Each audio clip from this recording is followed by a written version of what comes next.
I know that there are people who are on my mother's side of the relatives who see my content, or at least they have in the past. Do I know whether or not they're seeing it now? I have no idea.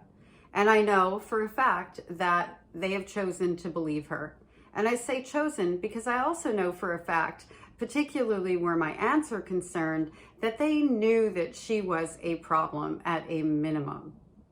They knew that she was doing drugs and exposing her children to drugs, and they also knew that she was neglecting her children at a minimum. And when I stood up and I said, I'm not doing this anymore, and I went no contact, not just with her, but subsequently my grandfather, and then my grandmother was a part of that, everybody came at me. And their belief system has not changed. And I place air quotes around that because of the fact that they know the truth. They just don't want anything to break their perfect family facade. And so if they stand with me, they have to admit that there's dysfunction within our family and that there's a major abuser within our family. I don't understand why that's so bad. I don't understand why you wouldn't go, you know what? We had this issue in our family and this is how we chose to deal with it, instead of allowing it to go on. I will never be able to wrap my head around why it's more important for there to be this presentation of something that doesn't actually exist. And it's heartbreaking. And it's the reason why the dysfunction and the abuse continues to go on for generations. Because nobody is kicked off the island that actually should be kicked off the island. Only the victims, only those of us who stand up and start speaking the truth. So my brother, in reference to social media, my brother who grew up in the same household as I did, my brother who was also abused by my mother. Yes, he's the golden child, but there were times he was also the scapegoat child. He was set up for sabotage. My mother knew that he was doing drugs, like he was smoking pot and he was taking pills and he was doing all those things that, self-medicate, that allowed him to find an escape from her. I was running away physically. He was running away through self-medicating. So if you have a child that you know that is doing this, do you stock hash in your freezer? Do you keep pot, in your drawer? Do you keep a crystal ashtray filled with uppers and downers so that your child can take those things if you really want to make sure that they're getting clean? He wasn't addicted, but that they're not doing drugs? No.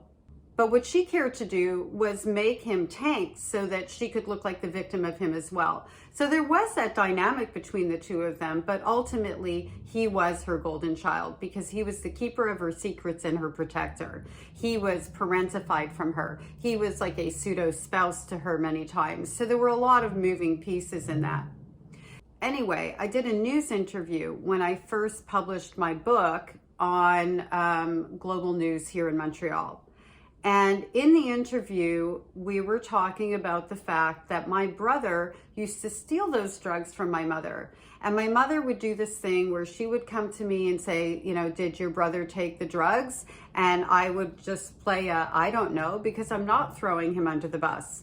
And then she would go to him and say, Marnie told me that you did it. She came and told me, as if she wouldn't have noticed the things missing. So she was dividing us. And then of course he would come to me and say, did you tell? And I would say no. And he'd say, you're a liar, in keeping with the family reputation that I've had since I was 4 years old.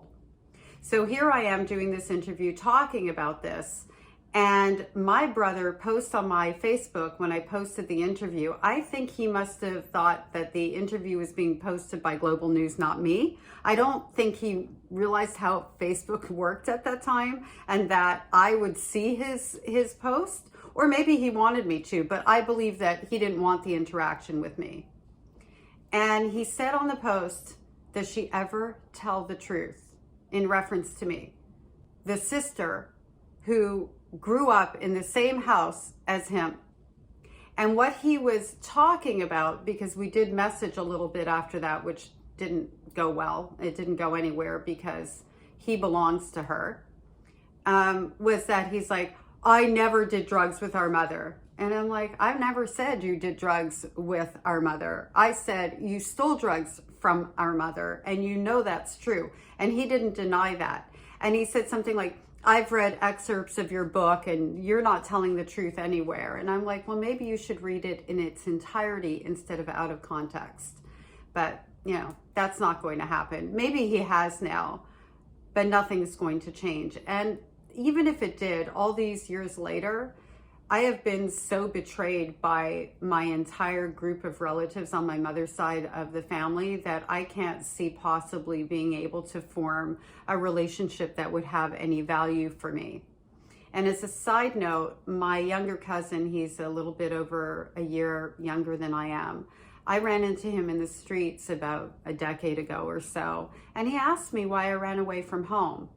Why ask if you've decided I'm a liar? I don't know, because when I told him, because, my mother was abusing me, she's the best aunt, she's so much fun, like, I don't get it, he totally consumed the Kool-Aid, and I don't blame him for that.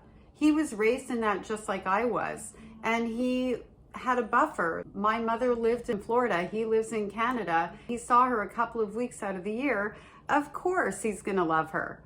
I've never experienced that side of her. Thank goodness I didn't see it. It would have just been another, thing to show me how unlovable I was. It was hard enough to see her be nice to anyone when she was hurting me so much. But to see that with my cousin, I'm glad I never actually witnessed that. And I would imagine that she really turned that on after I ran away from home at 13 years old so that nobody would question who the problem was.